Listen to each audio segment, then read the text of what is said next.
नमस्कार। आप सबका एक बार फिर से हार्दिक स्वागत। बढ़ते हैं पाठ संख्या 4। विषय हमारा चल रहा है गोचर फल, जिसमें हमने पहले नियमों के बारे में और फिर सूर्य के गोचर के बारे में पढ़ा। आज जो बारी है चंद्र के गोचर की, कि चंद्रमा किन किन भावों से अगर गोचर करता है तो शुभ फल देता है और किन किन में अशुभ फल देता है। थोड़ा सा भी अगर हम ध्यान दे दें तो कोई ज़्यादा मुश्किल बात नहीं है, मगर यह है आप पाठ को क्रम से पढ़िए। पहले नियम जानिए, फिर ग्रहों के बारे में जाने, तो क्रम टूट जाएगा तो फिर आपको ही दिक्कत है। मैं बहुत छोटे कोई एक पाठ होगा जो लंबा होगा नियमों के कारण, अदरवाइज मैं सोचता हूँ वीडियो जो है छोटी हो, ताकि लोग जो है उकता जाते हैं, जल्दी जल्दी स्किप करने लग जाते हैं इस चक्कर में। परंतु जिनको आनंद आता है मैं उनका धन्यवाद भी हूँ, जो अच्छे अच्छे कमेंट्स भी लिखते हैं और प्रेरणा भी देते हैं कि हाँ आगे वीडियो बना सकूं, और अपने प्रश्नों का हल जानने की कोशिश भी करते हैं। मैं भी कोशिश करता हूं कि जितनी मेरे में क्षमता है उतना आपको सेटिस्फाई कर सकूं।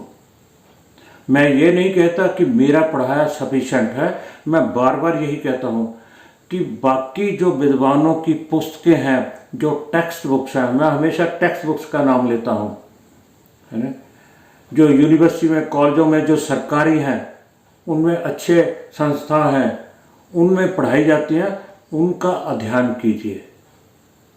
बाकी पुस्तकें भी अच्छी होती हैं मगर उनमें अपना एक्सपीरियंस होता है जो कई बारी फलीभूत नहीं होता। हम फल कथन कर तो देते हैं मगर होता नहीं। वो भी विद्वान हैं, वो अपने एक्सपीरियंस के अनुसार लिखते हैं। मैं निंदा नहीं करता किसी, मैं ये कहता हूँ जो टेक्स्ट बुक्स हैं उनका अध्ययन जरूर कीजिए, ताकि आपको और गहराई से विषय के बारे में पता चले। बढ़ते हैं चंद्रमा के गोचर की ओर। सबसे पहले हम ये देखेंगे कि चंद्रमा किस किस भाव से जब गोचर करेगा तो ये शुभ फल देगा। चंद्रमा 2.25 दिन में ये एक राशि को क्रॉस करता है, पार कर जाता है, दूसरी राशि में प्रवेश कर जाता है 30 डिग्री 2.25 दिन में।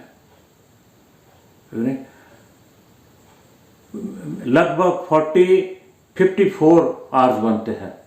24 घंटे का एक दिन हुआ, 24 दून 48 और 1/4 जो है 6 एक दिन का, और 48 और 6 54 है। 54 घंटे में ये 30 डिग्री चलता है। सबसे फास्ट प्लैनेट है ये। तो चंद्रमा किस किस भावों से शुभ गोचर करता है? तीसरे, छठे, 11वें। ये तो करते ही करता है। अब ये चारों भाव जो केंद्र के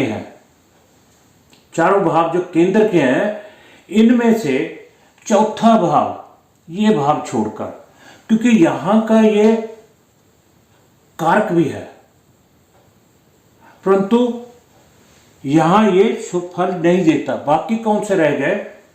पहला, 7वां और 10वां। पहला, 7वां और 10वां। यानी चंद्रमा का गोचर, शुभ गोचर जो है, पहले, तीसरे, छठे, 7वें, 10वें और 11वें, इन भावों में यह शुभ फल देता है। जो फल हमें चंद्रमा से D1 में मिलना था, उसकी दशा, अंतरदशा, प्रत्यंतरदशा में मिलना था, अगर गोचर में वो तीसरे, छठे, पहले, तीसरे, छठे, 7वें, 10वें और 11वें इनमें गोचर कर रहा है तो वो निश्चय ही आपको फल मिलेगा। तीव्रगामी ग्रह है, नहीं, मान लिया पहले में गोचर कर रहा है तो ठीक है, अगर दूसरे में कर रहा है तो आप या तो कहिए 2 दिन रुक जाइए, 3 दिन रुक जाइए, आपको फल मिल जाएगा। उसके बाद चौथा, 5 दिन और रुक जाइए, फिर छठे में आ जाएगा, फिर मिल जाएगा। तो अशुभ फल कहाँ से प्राप्त होते हैं? तो बाकी जो भाव रह गए उसमें वो ये अशुभ फल देगा, यानी भाव फल की हानि करेगा। 2, 4, 5, 8, 9 और 12।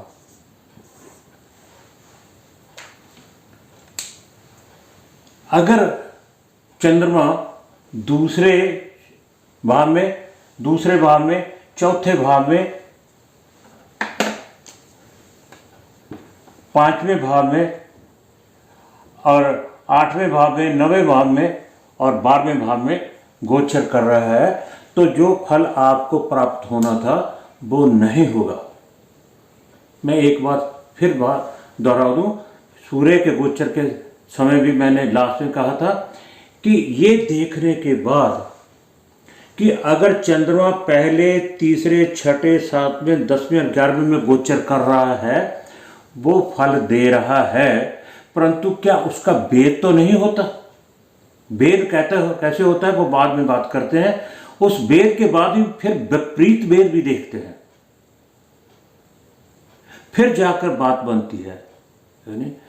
अब जब गोचर की बात है तो मैंने दूसरे पार्ट में भी एक कहा था, क्योंकि ये तकनीक का और कलयुग का और बहुत फास्ट समय चल रहा है तो लोग ज़्यादा इसमें विश्वास कम करेंगे भी ये क्या 100% देगा करें। तो इसीलिए पराशर जी महाराज ने अष्टक वर्ग की बात की है, उसमें भी 30-35 पाठ होंगे कम से कम, तब जाकर इसके बाद गोचर जब खत्म हो जाएगा, पहले ग्रहों का गोचर देखेंगे, फिर वेद देखेंगे, विपरीत वेद देखेंगे, उसके बाद फिर अष्टक वर्ग शुरू होगा। That is a part of गोचर। और गोचर में ही शनि की साढ़सती, शनि का ढैया, ये भी इसी प्लेलिस्ट में होगा। तो बढ़ते हैं। जब चंद्रमा पहले भाव में गोचर कर रहा होगा तो हमें क्या प्राप्त होगा? हमारा भाग्योदय होगा, हमारा भाग्य उदय होगा। हम शारीरिक तौर पे तन, ये हमारा तन है, यानी तो स्वस्थ रहेगा। मगर अगर दूसरे भाव से गोचर कर रहा है तो यहाँ से हमें क्या प्राप्त है? जो चीज़ें हमें, जो कार्य कर्तव्य दूसरे भाव से प्राप्त होते हैं उनमें हानि होगी। जैसे धन की हानि होगी, यानी कुटुंब के साथ मनमुटाव हो गया, रिश्तेदार, बहन भाई, माता पिता जो कुटुंब के सदस्य हैं, अब हमारी जो बोलबानी है उसमें थोड़ी सी तीव्रता आ गई, ऐसे कुछ कहें तो ये चलेगा। और उसके बाद अगर वो तीसरे में है तो जय, सारे कार्य में विजय, जय, एक ही शब्द यूज करता हूँ, जय। और अगर चौथे में आ गया फिर भी ये यहाँ जय है तो यहाँ भय है कि मन का कारक है। तो अपने ही कहते हैं ना, चंद्रमा इसमें आकर, चंद्रमा इसका स्वामी हो तो वो फल नहीं देता उसे। तो यहाँ से जो भी फल प्राप्त होने उस सभी चीज़ों में भय होगा, डर होगा उन दिनों में भी ऐसा ना हो जाए जमीन खरीदना, रजिस्ट्री होगी कि नहीं होगी, गाड़ी खरीदने से ठीक चलेगी क्या, उसी खरीदे नहीं खरीदे, यानी माता के बारे में जो भी यहाँ से प्राप्त होता है। उसके बाद पंचम भाव से भी जो शोक कैसा, विद्या नहीं प्राप्त हुई, संतान नहीं प्राप्त हुई, यानी प्रेम से बिछोगा, शोक तब हुआ, तो एक ही शब्द मैंने यूज़ किया है नहीं। तो यहाँ से अच्छा नहीं है। और छठे भाव से अगर चंद्रमा कर रहा है, गोचर कर रहा है, तो छठे भाव से प्राप्त होने वाले जो है उनमें प्राप्ति होगी और रोगता आएगी, विजय मिलेगी कोर्ट कचहरी में, जो भी करते हो उसमें शुभ फल होगा। ठीक है। और उसके बाद सप्तम से भी प्राप्त होने वाले कार्यकर्तव्य में आपको शुभता प्राप्त होगी। अष्टम से नहीं होगी, अष्टम से अनिष्ट कार्य जो है अनिष्ट होंगे, जो भी है होने वाला है वो अनिष्ट है। अगर आपको D1 चार्ट में कोई अष्टम से प्राप्त होने वाला था, किसी ग्रह की महादशा के अंतरदशा में आया है, प्रत्यंतर में आया है, तो और यहाँ से गोचर कर रहा है, तो वो उसमें रुकावट डालेगा।